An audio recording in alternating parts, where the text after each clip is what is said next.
जो पृथ्वी पर जन्म लिया है, जो मृत्यु लोक में जन्म ले लिया है, उसके शरीर में बहुत खोट है।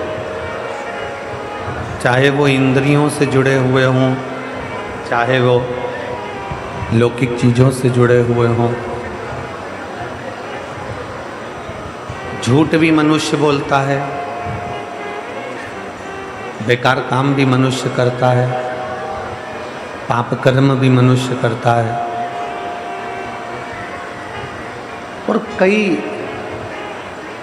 ऐसे कर्म हैं जो मानव करता है जो उसको नहीं करना चाहिए। पर शिव महापुराण की कथा कहती है कि मृत्यु लोक में अगर जन्म लिया है तो कर्म तो आपको करना है। ऐसा संसार में कोई नहीं जन्मा जिसने पाप न किया। ऐसा संसार में कोई नहीं जन्मा जिसने गलत कृत्य नहीं किया।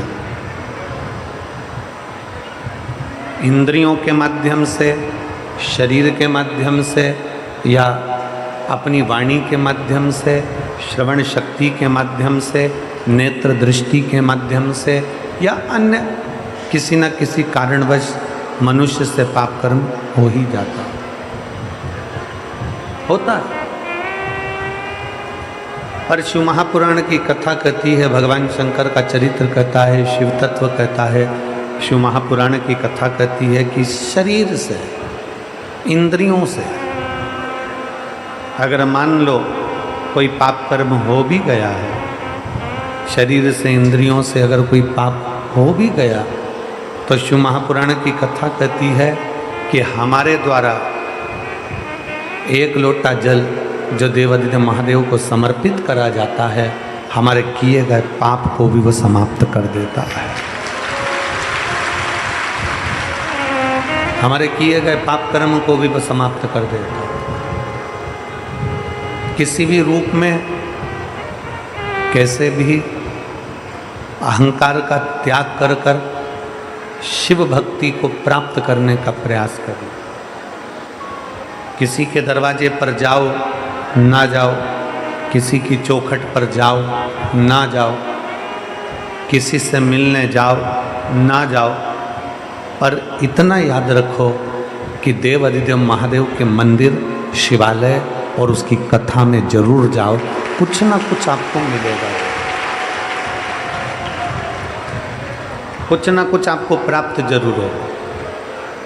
शंकर के मंदिर में जाने वाला, शिवालय में जाने वाला, शिव तत्व को जानने वाला, शंकर के मंदिर में एक लोटा जल चढ़ाने वाला, भगवान देवादिदेव महादेव की भक्ति करने वाला, भगवान शंकर की अविरल भक्ति में डूबने वाला खाली नहीं रहता। शिव भक्ति व्यक्ति को खाली नहीं रखती।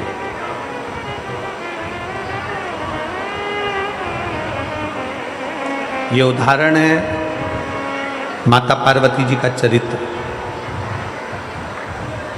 बाल्यावस्था में माता पार्वती जी ने देवऋषि नारद जी के मुख से सुन लिया था कि शंकर भगवान की भक्ति करना है, शिव जी का भजन करना है, भगवान शंकर की भक्ति को धारण करना है। पार्वती जी ने यह श्रवण कर लिया था। पार्वती जी ने यह जान लिया था कि शंकर की भक्ति को करना है और बाल्यावस्था से, बचपन से माता पार्वती जी भगवान शंकर की भक्ति में लीन हो गए।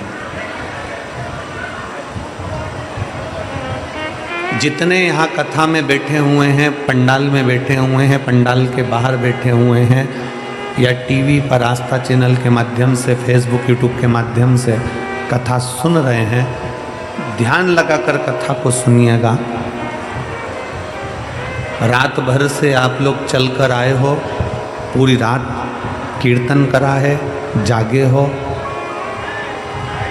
बाबा की कथा अपने दिल में बिठाकर बाबा से प्रार्थना कर कर 2.5 घंटे की जो कथा है उसको अपनी चित्त वृत्ति में बिठाओ और अपने मन की बात बाबा से कहकर फिर जाओ, जिससे बाबा तुमको वापस बुलाए। जल्दी से पार्वती जी की कथा कहती है कि पार्वती जी ने बाल्यावस्था में, बचपन में ये विचार कर लिया, पार्वती जी ने बचपन में ये जान लिया कि भगवान शंकर को एक लोटा जल चढ़ाना। आप ये ना सोचें कि केवल आप शंकर भगवान को जल चढ़ा रहे हैं। आप ये ना विचार करें कि केवल आप भगवान शिव की भक्ति कर रहे हैं। आप ये विचार ना करें कि केवल आप शंकर को प्राप्त करना चाहते हैं ना।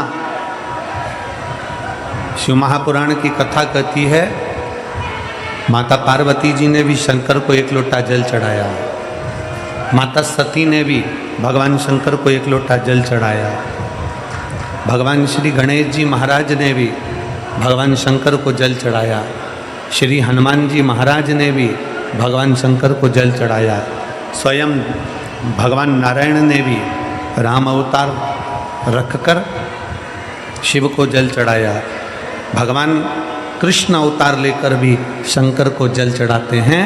शिव महापुराण की कथा कहती है जब नारायण ने भगवान शंकर को जल चढ़ाया, ब्रह्मा जी ने भगवान शंकर को जल चढ़ाया, इंद्र ने भगवान शंकर को जल चढ़ाया, 33 कोटि देवताओं ने भगवान शंकर को जल चढ़ाया।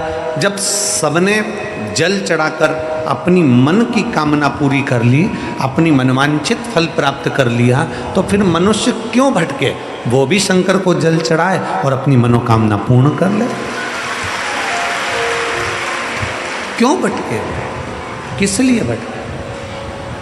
और मैंने तेरे ही भरोसे बाबा, तेरे ही भरोसे हवा बिच उड़ती जावांगी, बाबा डोर हटो छड़ना मैं कटी जावांगी, भोले मैं तेरी पतंग, शंभो मैं तेरी पतंग, हवा बिच उड़ती जावांगी, बाबा डोर हटो छड़ना मैं कटी जावांगी, बाबा मैं तेरी पतंग, शंभो मैं तेरी पतंग। शिव महापुराण की कथा कहती है माता पार्वती जी शंकर जी की आराधना कर रही,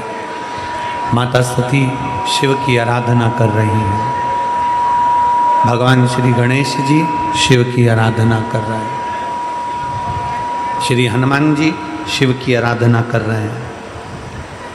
फिर हम क्यों भटके? हमारा भटकना किस लिए? हम किस लिए भटक रहे हैं? हम क्यों इधर उधर जाएं? हम क्यों इधर उधर भटकते फिरें?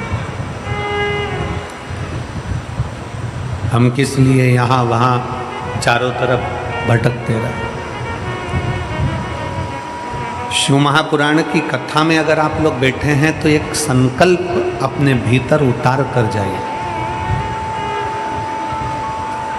शिव महापुराण की कथा में अगर आप लोग बैठे हैं तो एक संकल्प अपने अंदर उतार कर जाओ कि मैं कहीं प्रपंच में, ढोंग में, दिखावे में, भ्रम में नहीं पड़ूंगा। अगर मेरी जिंदगी में दुख आया, तकलीफ आई, कष्ट आया तो मैं शंकर के चरणों में जाकर पड़ूंगी, पर ढोंग प्रपंच में नहीं पड़ूंगी।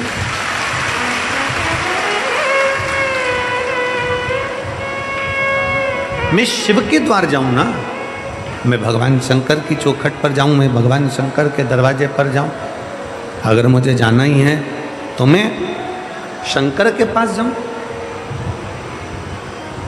लंका के राजा रावण को भी जीतने के लिए मेरे भगवान नारायण राम का रूप रख कर जाते हैं, तो राम जी को भी समझ में आता है, भगवान राम जी की भी चित्तवृत्ति में रहता है। राम जी ने भी विचार कर लिया कि शंकर की आराधना के बिना रावण को भी नहीं जीत सकते।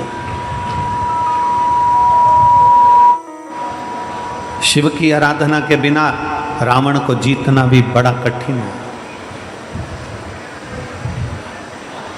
इसलिए भगवान शंकर की आराधना लंका जाते समय भी राम जी करते हैं और वहां से आते समय भी राम जी करते हैं। जाते समय भी शिव की आराधना हो रही है, आते समय भी शिव की आराधना हो रही है। श्री शिवाय नमस्तुभ्यम में भगवान शंकर और पार्वती जी को प्रणाम करता हूँ, नमन करता हूँ। श्री शिवाय नमस्तुभ्यम का मतलब है कि मैं बाबा शंकर और पार्वती को नमन कर रहा हूँ।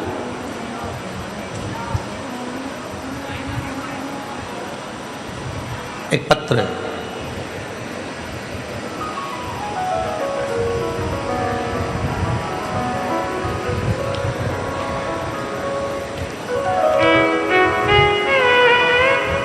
मैं सुनील कुमार राय, ग्राम मोतीपुर, पोस्ट महुआ, थाना कंटेया, जिला गोपालगंज, बिहार का निवासी हूँ। कहीं बैठे हों तो हाथ हिला सकते हैं। अगर कहीं बैठे हों तो हाथ हिला सकते हैं, एक बेलपत्र लेने के लिए आ सकते हैं। दिख रहा है कैमरे में? ठीक है, एलईडी के पीछे आ जाइए, एक बेलपत्र ले जाइए, आ जाइए। मैं सुनील कुमार राय, ग्राम मोतीपुर, पोस्ट महुआ, थाना कंटेया, जिला गोपालगंज, बिहार का निवासी हूँ। मैं नोएडा में नौकरी करता हूँ। 30/5/2024 को 30 तारीख 5वां महीना, अभी 10वां चल रहा है, 5वें महीना 2024 में ड्यूटी पर था। शाम को गांव से फ़ोन आया कि मेरा पुत्र आयुष कुमार राय, जो कि 16 साल का है, रोड एक्सीडेंट हो गया है। मेरे 16 साल का बेटे का रोड एक्सीडेंट हो गया। मेरे परिवार के लोग उसको गोरखपुर उचित हॉस्पिटल में लेकर गए। जांच के डॉक्टर बोले, जांच करने के बाद डॉक्टर ने कह दिया इसको ब्रेन हेमरेज हो गया है। ब्रेन हेमरेज हो गया है, इसका ऑपरेशन करना पड़ेगा। पर डॉक्टर ने ऑपरेशन करने से पहले हमको बता दिया कि ये कोमा में चले जाएगा, या तो इसको कुछ याद नहीं रहेगा, ये उठ पाएगा कि नहीं उठ पाएगा इसकी कोई गारंटी नहीं है। क्योंकि जिसका ब्रेन खोल दिया जाता है फिर वो शुद्ध में नहीं रहता, वो सही नहीं हो पाता, या तो वो पलंग पर ही पड़ा रहता है या फिर वो कोमा में पड़ा रहता है। अगर आप बोलें तो हम ऑपरेशन कराएं। ऐसी सिचुएशन पड़ गई गुरुदेव, बचने की कोई उम्मीद नहीं थी। डॉक्टर ने कह दिया केवल 1% उम्मीद है इसका ऑपरेशन, और ऑपरेशन करने के बाद भी अगर ये बच गया तो बच गया। घर के लोगों ने उसी समय पर हाँ भर दिया और सुबह 5 बजे ऑपरेशन चालू हुआ। सुबह 5 बजे जब ऑपरेशन होना चालू हुआ, ऑपरेशन होने के बाद वो कोमा में चले गया, उसका होश चले गया, उसकी सांसें रुकने लगी। वापिस फ़ोन आया, मैं रास्ते में जा रहा था और फ़ोन आया कि अब ये शरीर काम का नहीं है। मेरे साथ में मेरा एक दोस्त ड्यूटी करता है जिसका नाम अरुण ओझा है। मेरा अरुण ओझा दोस्त ने मुझे कहा कि तू घबरा मती, एक काम कर, मेरी माताजी कथा सुनती है सीहोर वाला महाराज की, वो श्री शिवाय नमस्तुभ्यम मंत्र का वर्णन करता है। एक काम कर, हॉस्पिटल में जो भी हो ना उससे कहो कि बच्चे के कान में श्री शिवाय नमस्तुभ्यम लगा दिया जाए। डॉक्टर ने मना कर दिया कि हम बच्चे के कान के पास किसी को जाने नहीं देंगे, वेंटिलेटर पर पटक दिया। तो भी हाथ पैर जोड़कर डॉक्टर कोई धार्मिक था, उससे कहकर बच्चे के कान में हेडफोन लगाकर श्री शिवाय नमस्तुभ्यम का मंत्र लगा दिया। गुरुदेव, मंत्र लगाने के बाद उसके शरीर में 15 मिनट के अंदर हलचल होना चालू हो गई और बाबा की ऐसी कृपा हुई कि मेरे बाबा ने कृपा करी, शंकर जी के मंदिर का जल लाकर उसके शरीर पर लगाया, एक बेलपत्र उसके पास रखा और श्री शिवाय नमस्तुभ्यम मंत्र के बल पर आज मेरा बेटा ठीक है। मैं बाबा को यहाँ धन्यवाद देने के लिए आया हूँ। शिव तत्व शंकर ओघड़ी है।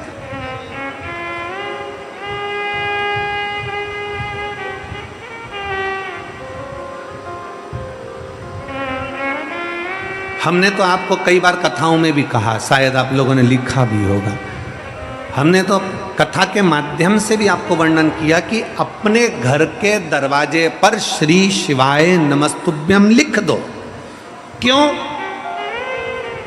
सामने वाला अगर कोई व्यक्ति आ रहा है, शिव महापुराण की विद्येश्वर संहिता कहती है कि श्री शिवाय नमस्तुभ्यम बोलने वाले के केवल मुख का दर्शन कर लो तो हजारों अश्वमेध यज्ञ का फल प्राप्त हो जाता है और हमारे पुण्य प्रबल हो जाते हैं। हमने क्यों कहा कि अपने घर के दरवाजे पर श्री शिवाय नमस्तुभ्यम लिखो? क्योंकि जो तुम्हारे दरवाजे पर आएगा, दरवाजा बजाने से पहले, दस्तक देने से पहले, बेल बजाने से पहले वो आपके दरवाजे पर श्री शिवाय नमस्तुभ्यम पड़ेगा। जब उसके मुख से श्री शिवाय नमस्तुभ्यम निकल जाएगा तो आप जब दरवाजा खोलेंगे तो उसके मुख का भी दर्शन करेंगे तो आपका जीवन सार्थक हो जाएगा।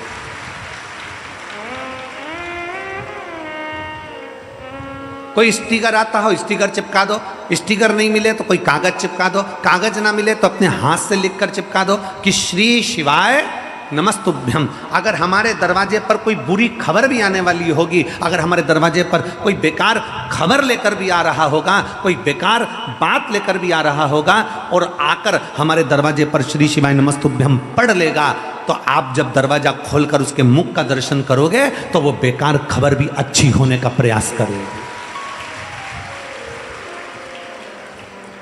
श्री शिवाय नमस्तुभ्यम शिव महापुराण की विद्येश्वर संहिता का वो तत्व है जिसको दुनिया के लोग अगर समझ जाएं, कहते हैं दुनिया के लोगों को पहले स्मरण में नहीं था कि पशुपति व्रत क्या है। शिव महापुराण के माध्यम से लोगों ने पशुपति व्रत को जाना, शिव महापुराण के माध्यम से भगवान शंकर की विरल भक्ति को जाना, शिव तत्व को।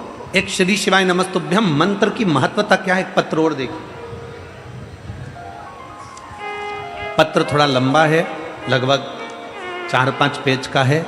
हम इतना बड़ा तो उसको पढ़ेंगे नहीं, हम पढ़ चुके हैं तो उसको थोड़े माध्यम में आपको समझाने का प्रयास करेंगे। मेरा नाम आशा है, मेरे पति का नाम अनंत लाल सोनी है। मोबाइल नंबर मेरा ये है। एलईडी पर आप लोग आस्था चैनल पर और जो बड़ी बड़ी एलईडियाँ लगी हैं इस पर इस पत्र को देख सकते हैं। मेरा नाम आशा है, मेरे पति का नाम अनंत लाल सोनी है। मेरा मोबाइल नंबर, ये 2 मोबाइल नंबर उन्होंने लिखे। फरीदाबाद में रहने वाली हूँ, SGM नगर, SGM नगर गली नंबर 4 फरीदाबाद में मैं रहती हूँ। कहीं बैठी हो तो हाथ हिला सकती हूँ। दिख गए? दिखे हैं तो आ जाइए, एक बेलपत्र ले जाइए। अगर दिख गए हैं आ जाइए, आप बेलपत्र ले जाइए। मेरा नाम आशा है, मेरे पति का नाम अनंत लाल सोनी है। मोबाइल नंबर ये है, फरीदाबाद में रहने वाली, SGM नगर गली नंबर 4। गुरुजी मेरा बेटा जो कि 18 वर्ष के लगभग का है, 6 सीढ़ी नीचे गिर गया। 6 सीढ़ी नीचे गिरते ही वो बेहोश हो गया। बेहोश होकर हम उसको अस्पताल लेकर गए। डॉक्टर जब हॉस्पिटल लेकर गए तो डॉक्टर बोला आपके बेटे में अब कुछ नहीं है।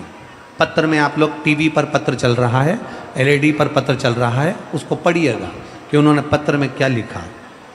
हम बेटा बेहोश हो गया, अस्पताल लेकर गए तो डॉक्टर बोला आपके बेटे में अब कुछ नहीं है, सांसें भी नहीं हैं। डॉक्टर ने जवाब दे दिया और मैं रो रही थी। मुझे मथुरा की, रोते हुए मथुरा की 2 औरतें, 2 लेडीज मिली। वो बोली बेटा तुम मंदिर जाओ और जल चढ़ाओ शिव को, श्री शिवाय नमस्तुभ्यम का जाप करो। मैं बोली आंटी जी मुझे श्री शिवाय नमस्तुभ्यम का जाप बोलना नहीं आता। फिर मैंने बोला मैं अपने देवर को लाती हूँ और आप उन्हें बताओ। गुरुजी फिर हम घर आए और देवर से बुलाकर उसको श्री शिवाय नमस्तुभ्यम का वर्णन उन 2 औरतों ने बता दिया। कैसे जल चढ़ाना है वो बताया। मंदिर में जाना, लोटा भर के जल चढ़ाना, पानी लाकर इस बच्चे पर छींटना और श्री शिवाय नमस्तुभ्यम का जाप उसके कानों में करना। बॉडी हॉस्पिटल में पड़ी थी और मैं अपने देवर के साथ मंदिर ढूंढ रही थी। मंदिर ढूंढते ढूंढते एक मंदिर मिला जिसमें ताला लगा हुआ था। मंदिर के पुजारी जी ने ताला नहीं खोला। पंडिताइन जी को बोला कि हमारा बहुत बड़ी समस्या है, आप दरवाज़ा खोलो। तब पंडिताइन ने दरवाज़ा खोला, पर पानी चढ़ाकर मैं लेकर आ रही थी तो पानी थोड़ा गिर गया। गिरते से ही पंडिताइन गुस्से में हो गई, उसने टंगल उठाकर, डोलची उठाकर बाहर फेंक दिया। मेरा पूरा पानी चले गया। मैं विनती करी कि मैं पोछा लगा देती हूँ। मंदिर का मैंने पोछा लगाया, फिर पानी चढ़ाया और लिया, और वही पानी लेकर मैं अपने बेटे के पास आ गई। गुरुदेव, बेटे के पास आते आते इतनी देर में बस हॉस्पिटल के दरवाजे पर पहुंची थी, इतनी देर में बेटे की श्वास नलिका में थोड़ी सी श्वास आई, और श्वास आने के बाद उसको वेंटिलेटर पर डाल दिया गया। जैसे ही वेंटिलेटर पर डाला, मैं अपने बेटे के शरीर पर पानी को लगा दी।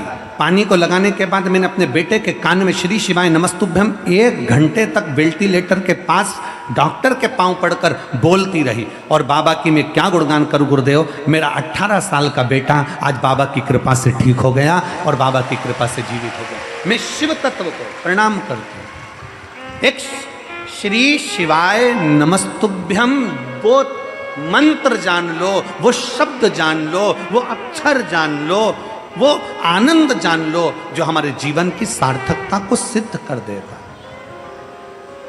दीपावली पर अपने अपने घर की सफाई करो, दीपावली पर अपना दरवाजा साफ करो, दीपावली पर अपने दरवाजे को साफ करो, मना नहीं। पर दीपावली पर एक नियम बनाओ कि मैं अपने दरवाजे पर बंदरवाल लगाऊं ना लगाऊं, मैं अपने दरवाजे पर आम पत्ता लगाऊं ना लगाऊं, मैं अपने दरवाजे पर लाइट लगाऊं ना लगाऊं, पर अपने दरवाजे पर श्री शिवाय नमस्तुभ्यम जरूर लिखूंगी, जिससे मेरे जीवन की सार्थकता सिद्ध हो। आने वाला व्यक्ति क्या लेकर आ रहा है, आने वाला व्यक्ति कौन आ रहा है, आने वाला व्यक्ति किस भाव से आ रहा है, ये समझने के लिए वो क्या खबर ला रहा है, अच्छी है बुरी है, सामने वाला व्यक्ति क्या लेकर आ रहा है, अच्छा है बुरा है, कम से कम वो हमारे दरवाजे पर आकर खड़ा होगा। दरवाजा बंद होगा, जितनी देर खड़ा रहेगा उतनी देर उसके दरवाजे पर श्री शिवाय नमस्तुभ्यम पड़ेगा। जब आप दरवाजा खोलोगे तो उसके मुख का दर्शन करोगे, उसके चेहरे का दर्शन करोगे। अपना स्मरण, अपनी भक्ति, अपना विश्वास शिव के प्रति, भरोसे को बढ़ाओ, विश्वास को बढ़ा लो। और जब भरोसा और विश्वास दोनों बढ़ता है, जब भरोसा और विश्वास दोनों बढ़ता है तो शिव तत्व प्राप्त होता है। शिव तत्व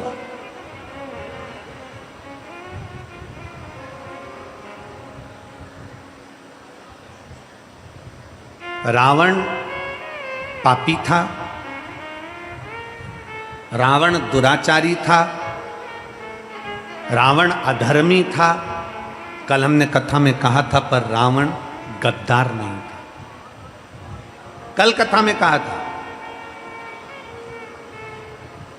कई लोग हमसे कहते हैं गुरुजी हमने सुना है कि मंगलवार को ये नहीं करना चाहिए, कोई कहता है कि बुधवार को बाल नहीं कटवाना चाहिए, कोई कहता है गुरुवार को ये नहीं करना चाहिए, कोई कहता है शनिवार को ये नहीं करना चाहिए, कोई कहता है शुक्रवार को ये नहीं करना चाहिए, कोई के सोमवार को ये नहीं करना चाहिए। शिव महापुराण की कथा कहती है 7 वार मेरे शंकर के हैं।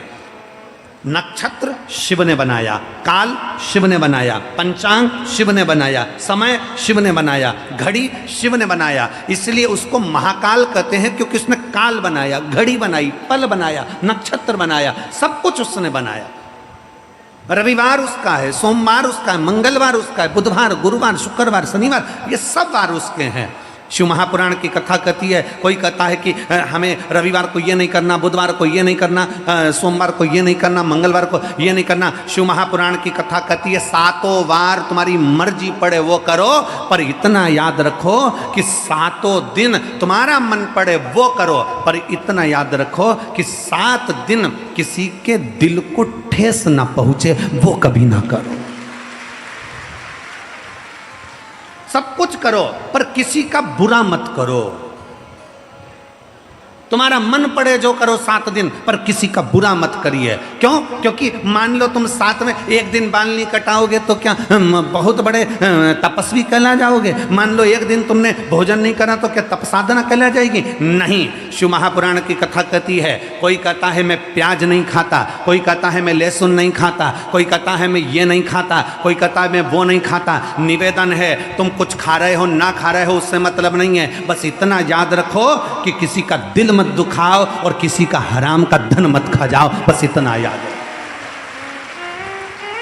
आप किसी का धन ना खाइए, आप किसी की प्रॉपर्टी ना खाइए, आप किसी का पैसा ना खाइए, आप किसी का वैभव ना खाइए। वो धन कैसे निकलता है, किस रूप में निकलता है, हम पहले भी कथा में कहे हैं। दो भाई थे, 2 भाई, सगे 2 भाई।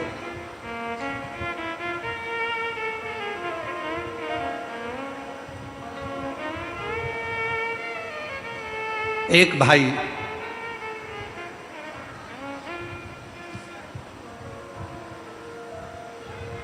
कुंवारा था, एक की शादी हो गई थी, घर में पत्नी थी, छोटा भाई था। भाई को एक बीमारी लग गई और भाई को बीमारी लगी और बीमारी लगने के बाद भाई उसके ऊपर खर्चा करने लगा। खर्चा करने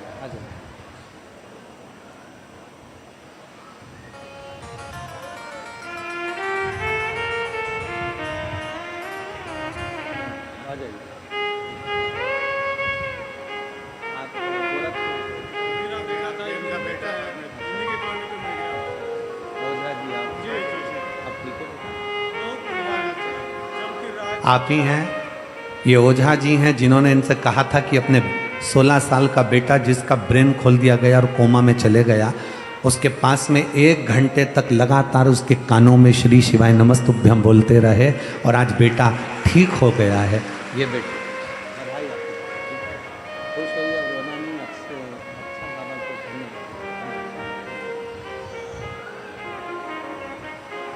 शिव तत्व है।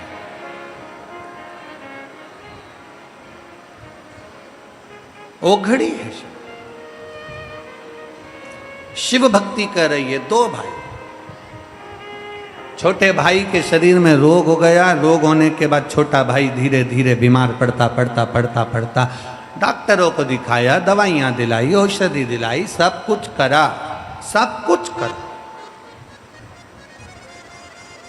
आखिरी में छोटा भाई ठीक नहीं हुआ। पैसे पे पैसा लग रहा था, धन पर धन लग रहा था।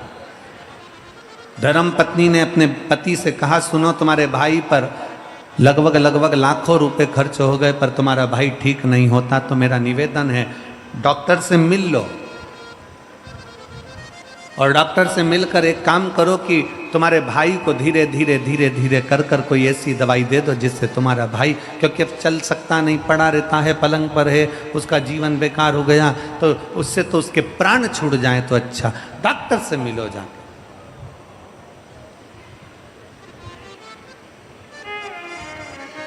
रो मत बेटा, आ जाओ, रो नहीं। देखो बाबा के पास आए हो ना, तो रोना नहीं चाहिए, बाबा के पास रोते नहीं।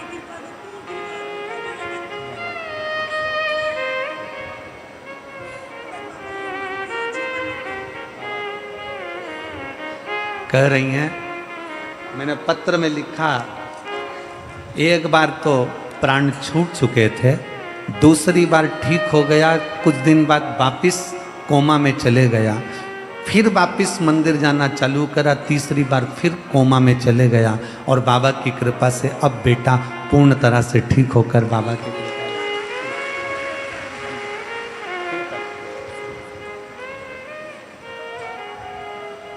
एक शिव भक्त।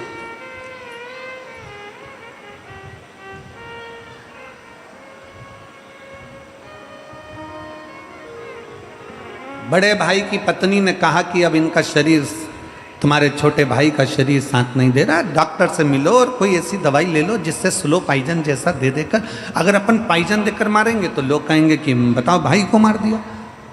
कोई दवाई ऐसी दे दी जाए जो धीरे धीरे धीरे धीरे तुम्हारा छोटा भाई अब शरीर में कब तक पैसा लगाओगे, वो शरीर काम का नहीं है। बड़े भाई ने कहा ठीक है, डॉक्टर से जाकर मिले, डॉक्टर ने एक दवाई दे दी, 2-2 बूंद ये दवाई देते रहना, किसी को मालूम ना पड़े, और वो मरीज गया। डॉक्टर कभी ऐसी दवाई नहीं देता कि किसी के प्राण छूटे। ये बड़ा भाई डॉक्टर के पास नहीं गया था, ये बड़ा भाई किसी हाकिम के पास पहुंच गया, किसी अन्य के पास पहुंच गया और थोड़ा धन देकर उसी को डॉक्टर बनाकर उसी से धन देकर दवाई लेकर आ गया। डॉक्टर कभी बुरा नहीं करता। हमने पहले भी कहा कि डॉक्टर शिव का एक रूप होता है। ये दवाई लाया, दवाई लाकर अपनी पत्नी को दी, पत्नी 2-2 बूंद डालती जाए, देती जाए, धीरे धीरे धीरे धीरे भाई मर गया। प्रॉपर्टी पूरी हो गई, अपनी जमीन जायदाद अपनी हो गई, समय बीत गया। बड़े भाई के घर में औलाद नहीं थी, जैसे ही छोटा भाई मरा उसके 1 साल बाद छोटे भाई मरने के बाद में भाई की पत्नी को औलाद हो गई। समय आया, समय आने पर बच्चा बड़ा हुआ, बड़ा होकर बच्चा और बड़ा हुआ, बड़ा होने के बाद में फिर उस बच्चे का विवाह हुआ। विवाह होने के बाद उसकी भी पत्नी आ गई। पत्नी आने के बाद फिर उसकी तबीयत उस बच्चे की खराब हुई। बच्चे की तबीयत खराब हुई तो बाप को मालूम पड़ा कि असाध्य रोग हो गया है, जो रोग समाप्त नहीं हो रहा। बाप अपने उस बेटे के पास में बैठा था, बहू रो रही थी, माँ रो रही थी, और बेटे के पास रोता रोता रोता रोता आंख से आंसू ढाल रहा, आंख से आंसू निकल रहे। भगवान तूने क्या कर दिया, मेरे बेटे को कौन सा रोग दे दिया, मेरे बेटे को कितनी बड़ी तकलीफ दे दी, भगवान तूने क्या कर दिया। अंतिम क्षण था, रो रहा था, तड़प रहा था। पूरा घर बिक गया, जमीन बिक गई, जायदाद बिक गई, बेटे को सही कराने में सारी जमीन जायदाद बिक गई, पूरा धन चले गया। तब बाप रोते रोते बोला, बेटा न अब तो कुछ भी नहीं बचा, तेरी माँ के जेवर तक चले गए, सब कुछ चले गया, अब तेरी पत्नी के तन के जेवर भी चले गए, पर तू ठीक नहीं हो पा रहा बेटा, तुझे क्या हो गया, कौन क्या कर गया, समझ में नहीं आता। तब आखिरी में शिथिल सा बेटा पलंग से उठकर बोला, भैया मैंने अपने हिस्से की प्रॉपर्टी पूरी अपने ऊपर खर्च करवा ली।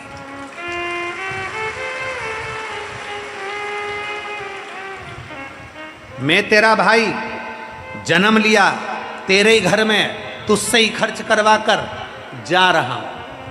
कर्म की गति बड़ी विचित्र है, इसलिए शिव महापुराण की कथा कहती है कि तुम 7 दिन में 7 बार में, बुधवार, गुरुवार, शुक्रवार, शनिवार, तुम्हारी मर्जी पड़े जो करो, पर इतना जरूर करो कि हम किसी का बुरा ना करें। मालूम पड़े कि तुम लोगों का बुरा करते रहो और फिर विचार करो कि बुधवार को मैं ये नहीं करूँगा, गुरुवार को मैं ये नहीं करूँगा, शनिवार को मैं ये नहीं करूँगा, आज मेरा शनिवार, आज मेरा गुरुवार। महाराज शिव महापुराण की कथा कहती है 7 वार मेरे शंकर के हैं, सारे दिन शंकर के हैं, हर घड़ी शंकर की है, हर पल शंकर का है, हर क्षण शंकर का है। बस निवेदन इतना है कि 7 वार में तुम्हारी मर्जी पड़े जो करो, पर इतना याद रखो कि किसी का बुरा मत करो, किसी के लिए अपशब्द मत कहो, किसी के लिए ताने मत दो, किसी को गाली मत। कर्म की गति का भोग हमें भोगना है।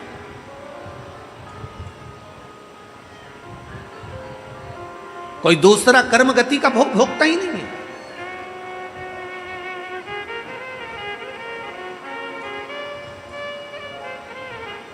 क्यों आते हैं इतने शिव भक्त? लाखों की संख्या में आप लोग आए हो,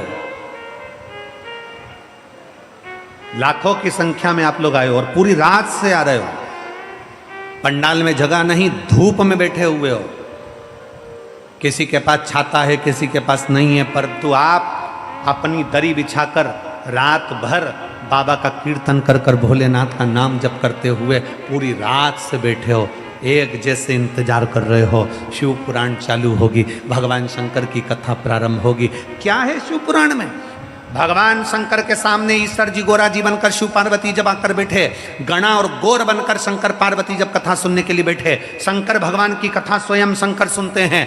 शंकर पार्वती जब कथा सुनने के लिए बैठे, उस समय पर वहीं पर उसी जगह पर भगवान शंकर ने तुमरुका जी से पूछा, ए तुमरुकेश्वर, ए तुमरुका, बताओ इस शिव महापुराण के पंडाल का ऐसा क्या महत्व है कि दुनिया के लोग शिव पुराण की कथा में जाकर बैठते हैं? उसका सार तत्व क्या है? तुमरुका जी ने भगवान शंकर की साक्षी में, ईश्वर जी और गोरा जी की साक्षी में, गणा और गौर की साक्षी में कह दिया कि ये 24,000 श्लोक की शिव महापुराण की कथा साधारण नहीं है।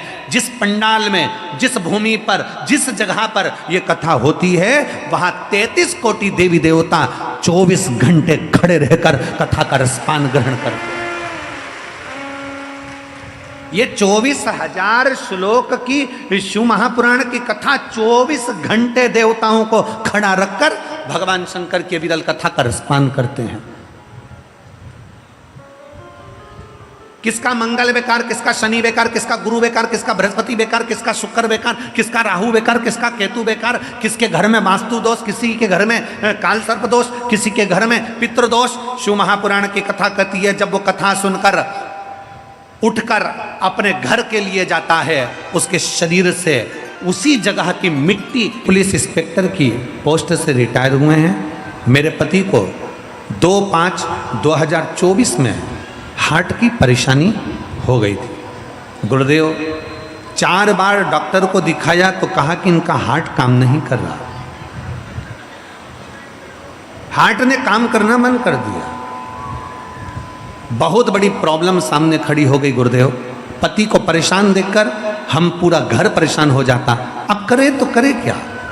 गुरुदेव, किसी काम करने वाली महिला ने कहा कि जीजी टीवी खोलो, टीवी में सीहोर वाला महाराज कथा कर रहा होगा, आप अंकल से कहो वो कथा सुनेंगे। टीवी खोली, उस समय आपकी कथा 1 बजे से 4 बजे तक आ रही थी। वो कथा का रसपान करना प्रारंभ करा। मेरे पति को विश्वास नहीं हुआ कि ये शिव महापुराण की कथा सुनने से क्या रोग का निदान हो सकता है। तब टीवी पर कथा सुनना प्रारंभ करा। उसी दिन मेरे पति ने कथा सुनते से कहा कि तू जा और जाकर 1 लोटा जल ये सीहोर वाले महाराज के कहने पर चढ़ाना प्रारंभ कर। मैं जाती, शंकर के मंदिर से जल लाती, अपने पति को गिलास में भरकर वो जल पीने के लिए थोड़ा सा दे देती। रोज अपने पति को जल देना प्रारंभ करा और डॉक्टर ने तो बहुत डरा दिया था गुरुदेव। फिर हम आखिरी में जांच कराने के लिए वापस डॉक्टर के पास पहुंचे तो डॉक्टर ने एंजियोग्राफी करने का जो बोला था, ऑपरेशन करने का जो बोला था, डॉक्टर ने आखिरी में कह दिया इसकी सारे टेस्ट नॉर्मल आ गए हैं, ना इसको एंजियोग्राफी की ज़रूरत है, ना हार्ट में ऑपरेशन की ज़रूरत है, ना बाईपास करने की ज़रूरत है, इनको घर लेकर जाओ। मैं बाबा को प्रणाम करने के लिए आई हूँ। एक लाइन अच्छी लिखी है, आप और हम गुनगुना लेते हैं। अपनी किस्मत का ताला हो, अपनी किस्मत का ताला तुम खोलते चलो। श्री शिवाय नमस्तुभ्यं बोलते चलो। श्री शिवाय नमस्तुभ्यं बोलते चलो। भगवान से अपने मन की बात भाव के साथ जब हम प्रार्थना कर कर जाते हैं, शिव क्यों ना संभाल ले। शंकर क्यों ना करुणा कर दे। किसी के यहाँ पर 4 साल बाद औलाद हो रही है, किसी के यहाँ 10 साल बाद औलाद हो रही है, किसी के यहाँ 15 साल बाद हो रही है, किसी के यहाँ 14 साल बाद हो रही। इतने पत्रों का ढेर लगा पड़ा हुआ है कि हम इतने पत्र पढ़ भी नहीं पाए। इतने पत्र हम पढ़े भी नहीं। किसी के यहाँ 4 साल, किसी के यहाँ 8 साल, किसी के यहाँ 10 साल, किसी के यहाँ 15 साल, किसी के यहाँ 20 साल बाद संतान का सुख प्राप्त होता है। किसके बल पर? कौन कौन देता? आपका विश्वास, आपका भरोसा, आपकी दृढ़ता, जो आप शंकर जी के मंदिर में जाकर पशुपति व्रत करते हो, जो शिव के मंदिर में जाकर सफेद आंकड़े की जड़ का प्रयोग करते हो, जो भगवान शंकर के मंदिर में जाकर झाड़ू पोछा कर देते हो, मंदिर में जाकर साफ सफाई कर देते हो, मंदिर में जाकर दीपदान कर देते हो, कहीं ना कहीं तुम्हारा विश्वास शिव के प्रति बढ़ा, तो मेरे ओघड़दानी ने, मेरे शंकर ने तुम्हें देने में कमी नहीं रखी और तुम्हारी झोली खुशियों से भर दी।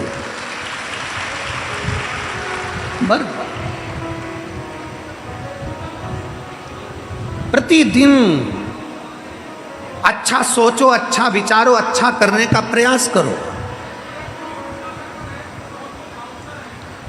अच्छा सोचिए, अच्छा विचारिए और अच्छा करने का प्रयास करिए। हमारा नियम है, हम हमारे भोले बाबा की सेवा करते हैं, हमारे ठाकुर जी की सेवा करते हैं, हम हमारे शंकर जी की सेवा करते हैं, शालिग्राम जी की सेवा करते हैं, लड्डू गोपाल जी की सेवा करते हैं, कल्लू जी की।